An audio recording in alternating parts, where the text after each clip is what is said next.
ஆலங்குடி அரசு மருத்துவமனையில் நோயாளிக்கு சமையலர் தையல் போட்டதால் பரபரப்பு. புதுக்கோட்டை மாவட்டம் ஆலங்குடியில் உள்ள அரசு மருத்துவமனை ஒரு தாலுகா மருத்துவமனையாகும். கடந்த 1973ஆம் ஆண்டு திருச்சி மாவட்டத்தில் புதுக்கோட்டை மாவட்டம் இணைந்திருந்த போது இந்த மருத்துவமனை திறக்கப்பட்டது. பின்னர் 1982இல் 32 படுக்கைகள் கொண்ட மருத்துவமனையாக தரம் உயர்த்தப்பட்டது. அன்று முதல் இப்பகுதி மக்களுக்கு வரப்பிரசாதமாக இருந்து வந்த ஆலங்குடி மருத்துவமனை சில ஆண்டுகளுக்கு முன்பு வரை எப்போதும் நோயாளிகள் அவர்களது உறவினர்கள் வருகை என பரபரப்பாக இருந்து வந்த மருத்துவமனை நாளுக்கு நாள் நோயாளிகள் வரத்து குறைவதால் விரிசோடத் தொடங்கியது. காரணம் டாக்டர்கள் பற்றாக்குறைதான். இதனால் சிகிச்சைக்கு வரும் பொதுமக்கள் பெரும் இன்னலுக்கு ஆளாகி வருகின்றனர். இந்நிலையில் கடந்த சில ஆண்டுகளுக்கு முன்பு வரை 56 படுக்கைகள் கொண்டு இயங்கி வந்த நிலையில் தற்போது 108 படுக்கைகள் கொண்ட மருத்துவமனையாக செயல்பட்டு வருகிறது. மேலும் 1 கோடி ரூபாய் மதிப்பீட்டில் அமைக்கப்பட்ட தீவிர சிகிச்சை பிரிவை கடந்த ஏப்ரல் மாதம் அமைச்சர் மெய்யநாதன் மக்கள் பயன்பாட்டிற்கு திறந்து வைத்தார்.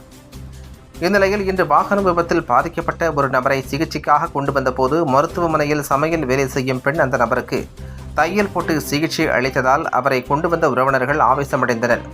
இதனால் அப்பகுதியில் பெரும் பரபரப்பு ஏற்பட்டது. இதனை கவனத்தில் கொண்டு உடனடியாக ஆலங்குடி அரசு மருத்துவமனைக்கு உரிய மருத்துவர் நியமிக்க வேண்டும் என்பதே இப்பகுதி மக்களின் கோரிக்கையாக உள்ளது.